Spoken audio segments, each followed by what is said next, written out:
आपका मेरे चैनल में स्वागत है। अयोध्या नगरी जहाँ भगवान राम का जन्म स्थान है, वहाँ हजारों महापुरुषों की कर्म भूमि रही है। यह पवित्र भूमि हिंदू धर्म के अनुयायी के लिए बहुत ही महत्वपूर्ण माना जाता है, क्योंकि यहाँ भगवान राम की जन्मभूमि है। भारत की प्राचीन नगरी में से एक अयोध्या को हिंदू धर्म के पौराणिक इतिहास में पवित्र सप्तपुरी नगरी में अयोध्या, मथुरा, माया यानी कि हरिद्वार, काशी, काची, अवंतिका यानी कि उज्जैन और द्वारका, इन सप्त नगरी को शामिल किया गया है। अयोध्या नगरी को अथर्ववेद में ईश्वर की नगरी बताई गई है और इसकी तुलना स्वर्ग से की गई है। स्कंद पुराण के अनुसार अयोध्या शब्द अ का मतलब ब्रह्मा, य का मतलब विष्णु है तथा ध का मतलब रुद्र का स्वरूप माना जाता है। अयोध्या नगरी की गणना भारत की प्राचीन सप्तपुरी नगरी में प्रथम स्थान पर उल्लेख किया गया है। अयोध्या नगरी के निर्माण हेतु स्थान नियुक्त करने पौराणिक कथा वार्ता के अनुसार ब्रह्मा जी से जब मनु ने अपने लिए एक नगरी के निर्माण की बात कही तो वह उन्हें भगवान विष्णु जी के पास ले गए। तब भगवान विष्णु जी ने उन्हें साकेत धाम में एक उत्तम स्थान बताया। भगवान विष्णु जी ने इस नगरी को बसाने के लिए ब्रह्मा जी तथा मनु के साथ देव शिल्पी भगवान विश्वकर्मा को बेच दिया। इसके अलावा भगवान विष्णु का राम अवतार के लिए उपयुक्त स्थान ढूंढने के लिए महर्षि वशिष्ठ को भी उनके साथ भेजा।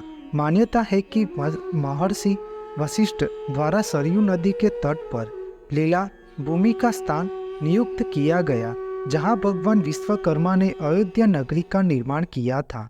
स्कंद पुराण के अनुसार अयोध्या नगरी भगवान विष्णु के सुदर्शन चक्र पर विराजमान है। अयोध्या नगरी की स्थापना सरयू नदी के तट पर बसी इस नगरी में रामायण अनुसार विवस्वान यानी कि सूर्य के पुत्र वैवस्वत मनु महाराज द्वारा स्थापना की गई थी। मथुरा के इतिहास के अनुसार वैवस्वत मनु लगभग 6673 ईस्वी सन पूर्व हुए थे। ब्रह्मा जी के पुत्र मरीचि से कश्यप का जन्म हुआ। कश्यप से विवस्वान और विवस्वान के पुत्र वैवस्वत मनु थे और वैवस्वत मनु के 10 पुत्र जैसे कि इल, इक्ष्वाकु, कुशनाम, अरिष्ट, दुष्ट, नरिष्यत, कुरुष, महाबली, शयाति और पृषद थे। इसमें इक्ष्वाकु कुल का ही ज्यादा विस्तार हुआ था। इक्ष्वाकु कुल में कई महान प्रतापी राजा, ऋषि, अरिहंत और भगवान अवतरित हुए थे।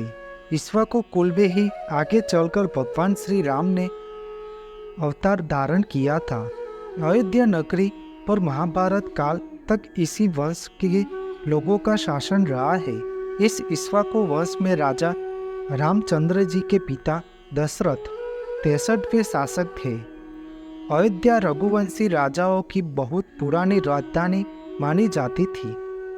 पहले यह कौशल जनपद की राजधानी मानी जाती थी। प्राचीन धर्म ग्रंथों के उल्लेखों के अनुसार तब इसका क्षेत्रफल 96 वर्ग मील का था। अयोध्या राम की जन्मभूमि है। भगवान श्री राम एक ऐतिहासिक महायुग पुरुष माने जाते थे और इसके पर्याप्त प्रमाण है। शोधानुसार पता चलता है कि भगवान राम का जन्म 5114 ईस्वी सन पूर्व हुआ था। चैत्र मास की नवमी को रामनवमी के रूप में मनाया जाता है।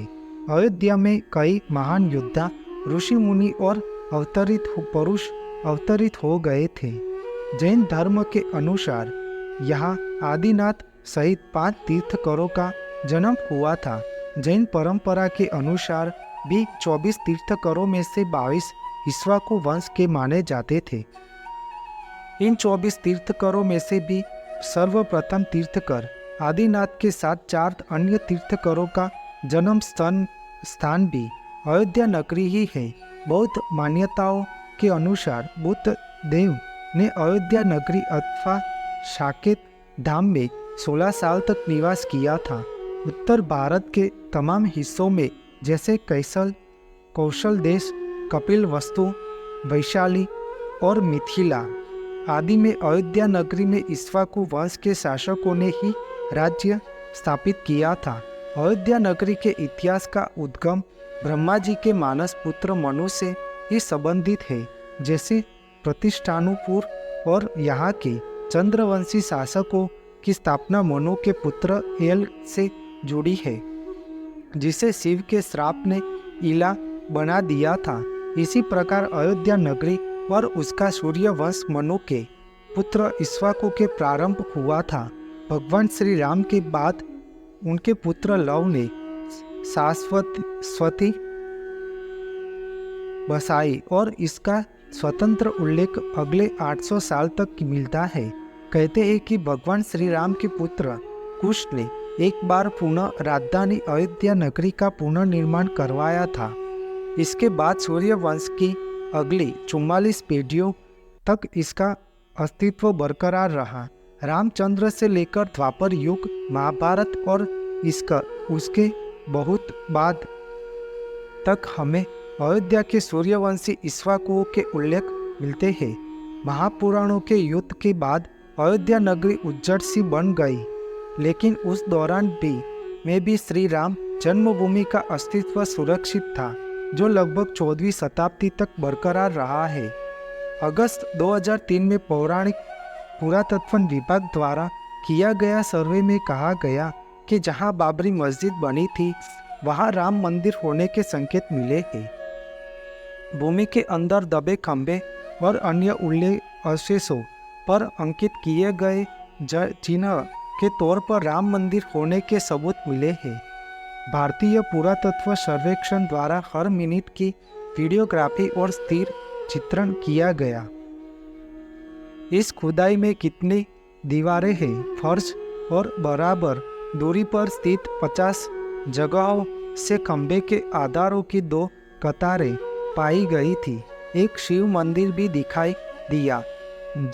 जीपीआरएस रिपोर्ट और भारतीय सर्वेक्षण विभाग ने रिपोर्ट अब उच्च न्यायालय के रिकॉर्ड में दर्ज की गई है।